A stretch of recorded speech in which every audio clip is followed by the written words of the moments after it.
اب اس کے ساتھ ہی ناظرین آپ کو لے چلتے ہیں کراچی میں، جہاں پر ڈسٹرکٹ میر کے تھانہ قائد آباد پولیس نے خفیہ اطلاع پر کارروائی کرتے ہوئے مسلم آباد کالونی کے قریب کارروائی کرتے ہوئے منشیات فروش ملزم کو گرفتار کر لیا ہے۔ اسی حوالے سے مزید بتا رہے ہیں کراچی سے ہمارے نمائندے ذوالفقار علی۔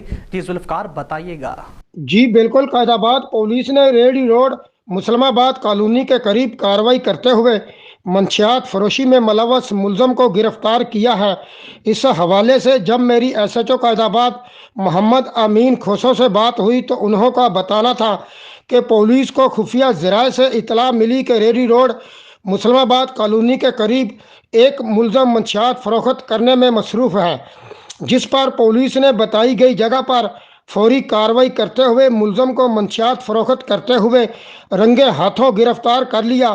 ایس ایچ او کا کہنا ہے کہ گرفتار ملزم ناصر کے قبضے سے 1480 گرام چرس اور منشیات فروخت سے حاصل کردہ رقم اور ایک کیو موبائل برآمد کر لیا۔